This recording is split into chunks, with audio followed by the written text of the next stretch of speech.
Hi friends, భారతదేశం నుంచి ఏటా చాలా మంది విద్యార్థులు ఉన్నత చదువుల నిమిత్తం ఇతర దేశాలకు వెళుతూ ఉంటారు. విద్యా రుణం తీసుకుని కొందరు సొంతిల్లు పొలం తాకట్టు పెట్టి లేదా అమ్మేసి కొందరు తల్లిదండ్రుల PF లోన్ తీసుకుని మరికొందరు విదేశాలకు వెళుతూ ఉంటారు. అలా వెళ్లిన వాళ్లలో కొందరిప్పుడు కంబోడియా దేశంలో చిక్కుకుపోయారు. ఈ విషయమై ప్రసార మాధ్యమాల్లో అనేక వార్తలు చక్కర్లు కొడుతున్నాయి. నేరారోపణతో వారందరినీ ఖైదు చేసే పనిలో ఉంది ఆ దేశం. వాళ్ల అభీష్టానికి వ్యతిరేకంగా కొన్ని పనులు బలవంతంగా చేయించే పనిలో ఉన్నట్టు తెలుస్తోంది. 5,000 మంది భారతీయ యువత అక్కడ చిక్కుకుపోయున్నారు. వార్తలు రావడమే తప్ప అసలైన వివరాలు కానీ అధికారికంగా స్పష్టమైన సమాచారం కానీ వెల్లడించడం లేదు. అంత బలవంతంగా భారతీయ యువతను బంధించి ఉంచిన కారణాలేంటో ఆరా తీయగా బాధాకరమైన సంగతులు వెలువడుతున్నాయి. భారతదేశం నుంచి సుమారుగా 4,700 కిలోమీటర్ల దూరంలో ఉన్న ఆగ్నేయాసియా దేశం కంబోడియా. కంబోడియా అనగా మీకు ప్రపంచంలోనే అతిపెద్ద దేవాలయ సముదాయం గుర్తుకొచ్చుంటుంది. అవును, ఆ దేవాలయం బొమ్మ ఆ దేశ జాతీయ పతాకం పైన కూడా ఉంటుంది. 95% ప్రజలు బౌద్ధాన్ని అనుసరిస్తారు. కంబోడియా మనోహరమైన దేశం. అటువంటి దేశంలో భారతీయుల కష్టాలకు కారణం ఏంటో తెలుసా? అక్కడ చదువుకుంటున్న విద్యార్థులు ఉద్యోగాలు చేస్తున్న భారతీయుల చేత బలవంతంగా నేరపూరిత పనులు చేయిస్తున్నారు. వారి చేత చేయిస్తున్న ఆ పనుల వల్ల ప్రభావితం అవుతున్నది భారతదేశంలోని ప్రజలే కావడం మరింత విశేషం. అవును, స్కామ్ మోసం చేస్తున్నది బాధితులవుతుంది భారతీయులే. ఆన్లైన్ మోసాల గురించి ఇప్పుడు చాలా మందికి తెలుసు. తెలియని వారి సంఖ్య తక్కువేం కాదు, కానీ అన్నీ తెలిసిన వాళ్ళు కూడా తమకేదో ఫోన్ రాగానే అత్యాశతో క్షవరమైపోతున్నారు. ఇది నిజమే అని మనమేం ప్రచారం చేయడం లేదు. నిత్యం పత్రికలు, ఛానళ్లు గమనించండి. ఆన్లైన్ మోసాల గురించి జాగ్రత్తలు వహించమని బ్యాంకులు మెసేజ్లు చేస్తూ ఉన్నాయి. ప్రభుత్వం ప్రకటనలు ఇస్తోంది. హెల్ప్ లైన్ నంబర్లకు ఫిర్యాదు చేయమని చెప్తూనే ఉన్నారు. అయినా మనం మోసపోతూనే ఉన్నాం. మోసపోతున్నాము అంటే మోసగించేవారు ఉన్నారన్నమాటేగా. వాళ్ళు కాంబోడియాలోనే ఉన్న మన దేశ విద్యార్థులు, ఉద్యోగులను తెలిస్తే డబ్బు పోయిన దుఃఖానికి తోడు ఆ మోసం చేసింది మన సోదరులే అనే బాధ. మరిదంతా ఎలా జరుగుతోందనేదే ఒక పెద్ద ప్రశ్న. చదువు, ఉద్యోగాల కోసం కంబోడియా చేరుకున్న భారతీయుల పాస్పోర్ట్లను లాక్కుంటారు. రోజుకు 12 గంటల పాటు ఏకధాటిగా పనిచేస్తారు. మోసపూరిత విధానాల ద్వారా భారతదేశంలో ఉన్న వారిని దోచుకోవడమే ఆ పని. ఇదంతా సైబర్ నేరాల క్రిందకే వస్తుంది. ఇలా తమ వారినే సైబర్ మోసం ద్వారా దోచుకోవడానికి సహకరించిన భారతీయుల్ని బాగా కొడతారు. కరెంట్ షాక్కు గురి చేస్తారు. ఈ విషయాలన్నీ బయటకు పొక్కడం ద్వారా లోకానికి ఈ సంగతి తెలిసింది. ఏమిటా అని ఆరా తీసే కొద్దీ నిజాలు బయటకు రాసాగాయి. 2024 ఏప్రిల్ ఆరంభంలో కేంద్రం ఈ విషయం మీద దృష్టి సారించింది. గృహ మంత్రిత్వ శాఖ, విదేశాంగ శాఖ, ఎలక్ట్రానిక్స్, IT శాఖ కలిసి cyber crime centre and safety విభాగాధికారులతో సమావేశమయ్యారు. చర్చల తర్వాత బెంగళూరుకు చెందిన 3 భారత్కు తీసుకురాగలిగారు. ఇది చిటికేసినంత సులభంగా ఏం జరగలేదు. అసలు భారతీయులు ఈ ఉచ్చులో చిక్కుకోవడం, వారి పట్ల అమానుషంగా ప్రవర్తించడం, వారిని కట్టడి చేసి మరీ బందీలుగా ఉంచడం, ఇదంతా ఎలా జరిగిందో తెలుసుకుందాం. 2023 సెప్టెంబర్ 30వ తేదీ నాడు ఒడిశాలో రూర్కెలా పోలీసులు కొంతమంది సైబర్ క్రైమ్ నేరస్తులను పట్టుకున్నారు. ఏదో సాధారణ స్కాములు చేసే దురాశాపరులు కనిపించిన ఆ బృందాన్ని విచారించి దేశంలోని వివిధ ప్రాంతాల నుంచి మరో 8 మందిని అదుపులోకి తీసుకున్నారు. భారతీయ విద్యార్థులను, నిరుద్యోగులను తమ మాటకారితనంతో బుట్టలో వేసుకుని కంబోడియాలో అవకాశాలిప్పిస్తామనే నెపంతో తీసుకువెళ్లడం వీరి పని. అసలు వీళ్లంతా పోలీసులకు చిక్కడానికి దారితీసిన కారణం కేంద్ర ప్రభుత్వంలో ఉన్న ఒక ఉన్నత స్థాయి ఉద్యోగికి ఎదురైన చేదు అనుభవం. అతను 70 లక్షల రూపాయలను పోగొట్టుకున్నాడు. అదొక సైబర్ క్రైమ్. అక్కడ మొదలైన విచారణలో ఒక పెద్ద బృందమే దీని వెనక ఉందని తెలిసిన పోలీసులు ఇంట్రాగేషన్ మొదలు పెట్టడంతో, తీగలాగడంతో కొందరు చిక్కడం, కంబోడియా కేంద్రంగా సాగుతున్న సైబర్ మోసం గురించి తెలిసింది. అలా కొనసాగిన విచారణలో భాగంగా 16 మంది కీలక వ్యక్తుల కోసం లుకౌట్ నోటీసులు ఇచ్చారు. ఆ తర్వాత హైదరాబాద్ విమానాశ్రయంలో కంబోడియా నుంచి వస్తున్న 2 అదుపులోకి తీసుకున్నారు. వీళ్ళందరినీ ఏజెంట్స్ అంటారు. ఈ ఏజెంట్లలో కూడా ఎక్కువ మంది దక్షిణాది రాష్ట్రాల వాళ్ళే ఉన్నారు. దీనికి ఒక కారణం ఉంది. దక్షిణ భారతదేశంలో విద్యార్థులు, ఉద్యోగులు చాలా మంది IT నైపుణ్యం కలిగిన వాళ్ళు. ఇన్ఫర్మేషన్ టెక్నాలజీ రంగంలో 5 దక్షిణాది రాష్ట్రాల్లో కోట్ల సంఖ్యలో వివిధ విభాగాల్లో నైపుణ్యం కలిగిన వాళ్ళు ఉన్నారు. అయితే కంబోడియా మోసంలో భాగస్వాములైన వాళ్ళు ఏదో ఒక అనామక విశ్వవిద్యాలయం నుంచి పట్టా పొందిన వాళ్ళు, వివిధ కారణాలతో చదువు ఆపేసి కాలేజ్ డ్రాప్ అవుట్ అయిన వాళ్ళు ఉన్నారు.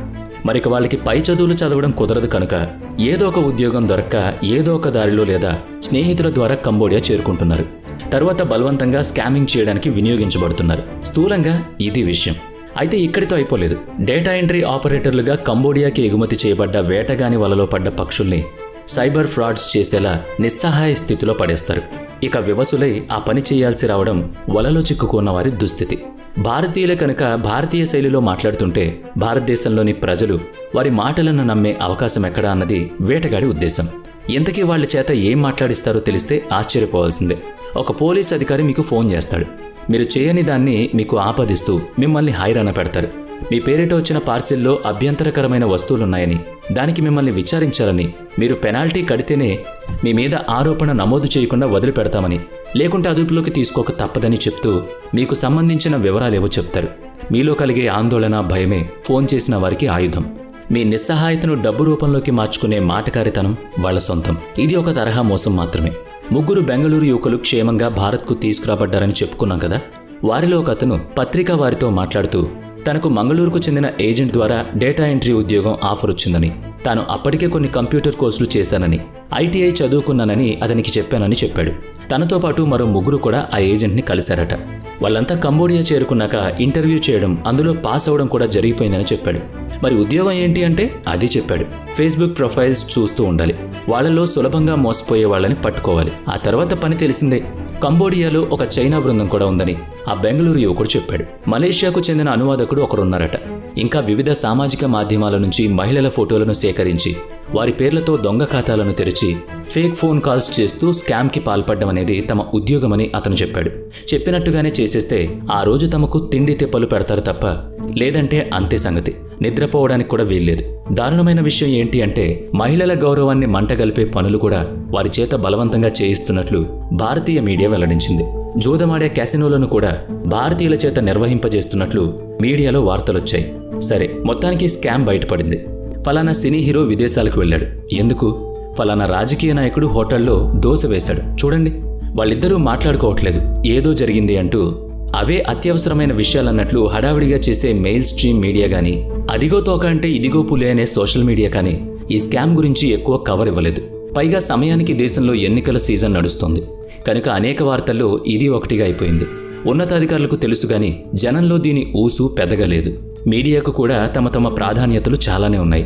ఒకప్పుడు విషయం పొక్కినా గానీ అబ్బే ఏం లేదు, అది మీ అపోహంతే అంటూ కొట్టిపరేసిన మీడియాకి ప్రస్తుతం బహిరంగంగానే ఎవరో ఒకరి భజన చేయడం తప్ప మరో దారి లేదు.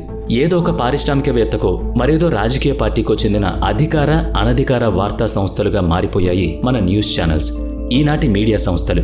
సరే, ఆ సంఖ్యలు తెంచుకోవడం మీడియా వల్ల కూడా కాదు. దాంతో ఈ విషయానికి ప్రాధాన్యత లేకుండా పోయింది. మరి మన భారతదేశ సైబర్ చట్టాలు కఠినంగా లేవా అంటే ఉన్నాయి, కానీ అవేవి దేశం బయట లోపల ఉన్న సైబర్ నేరస్తుల్ని పెద్ద ఎత్తున అదుపులోకి తీసుకుని శిక్షించిన దాఖలాలైతే లేవు. సైబర్ దాడుల నుంచి కాచుకునే మార్గాల గురించి ప్రజలకు అవగాహన కలిగిస్తున్నారు. రేడియో, టీవీ, పత్రికలు, ఎలక్ట్రానిక్ మీడియా, బహిరంగ ప్రకటనలు, హెల్ప్ లైన్లు ఇలా చాలానే ఉన్నాయి. అయినా వినియోగదారులు మోసపోతూనే ఉన్నారు. బాగా చదువుతున్నవారు, పెద్ద హోదాల్లో ఉన్నవాళ్లు కూడా సైబర్ దాడులకు గురవుతున్నారు.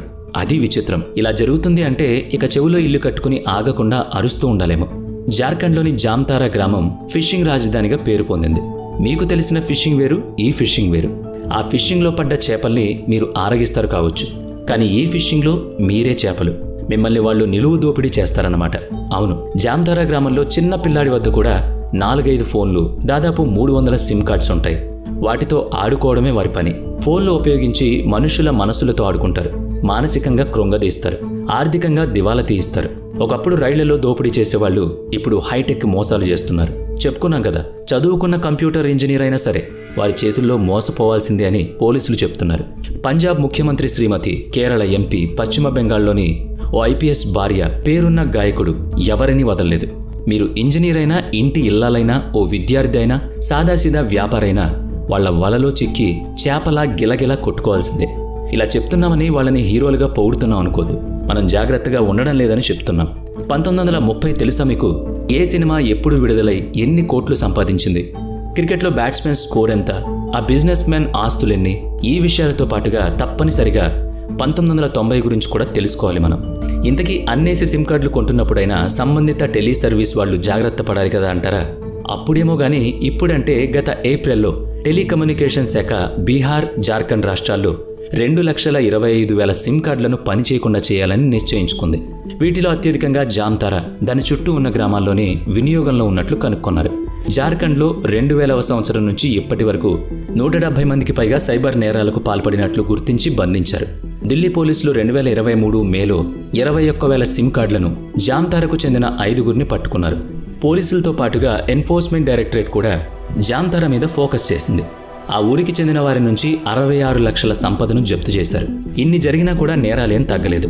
సైబర్ నేరం ఏ హడావిడి లేకుండా జరిగిపోతుంది. బాధితులు లబోదిబోమంటూ పోలీసులకు, ప్రత్యేక సైబర్ సెల్కు ఫిర్యాదు చేస్తూనే ఉన్నారు. ఇంతకీ మీరు 1930 ఏంటో కనిపెట్టారా? అది సైబర్ క్రైమ్ జరిగినప్పుడు సదరు బాధితులు కంప్లైంట్ చేసేందుకు కేంద్ర ప్రభుత్వం ఏర్పాటు చేసిన హెల్ప్ లైన్ నెంబర్. పెద్ద హోదాలో ఉన్నామనో, చదువుకున్న వారిమైనా కూడా మనం మోసపోయామని సిగ్గుతోనో చాలా మంది బయటపడడం లేదు. మరి సైబర్ దోపిడీ దొంగలు మరింత చెలరేగిపోయే అవకాశాలు ఇచ్చినట్లే కదా. నేరం జరిగిన మొదటి అర్ధగంట చాలా కీలకమని, వెంటనే సదరు బ్యాంకు ఫిర్యాదు చేస్తే ఆ సొమ్మును బ్లాక్ చేసే అవకాశం ఉంటుందని, ఆ అరగంట దాటితే ఆ తర్వాత ఏం చేయలేమని నిపుణులు కూడా చెప్తున్నారు. మోసగించడం కాదు, మోసపోవడమే పెద్ద తప్పు అని చెప్తున్నారు కదా. మోసగించడం కాదు, మోసపోవడమే పెద్ద తప్పు అని చెప్పుకుంటాం కదా. మనల్ని మోసగించే అవకాశం వాళ్ళకిచ్చి మనమే తప్పు చేస్తున్నాం అనుకోవాలి. మరి వాళ్ళు అంత నిర్భీతితో నిరాటంకంగా మోసగిస్తూనే ఉండడానికి వాళ్లకున్న ధైర్యం ఏంటి? పోలీసులు జాంతారా అపరాధుల్ని సైబర్ నేరం కింద పట్టుకున్న తర్వాత అదే సైబర్ చట్టాల ప్రకారం వారికి జరిమానా కూడా లభిస్తోంది. ఐటీ చట్టం 2008 సెక్షన్ 43, 66C, ఐపీసీ సెక్షన్ 419 క్రింద కేసులు నమోదు చేస్తారు. ఈ సెక్షన్ కింద జామీన్ లభిస్తుంది. సైబర్ నేరాల కింద గరిష్టంగా 3 ఏళ్లు జైలు శిక్ష విధిస్తారు.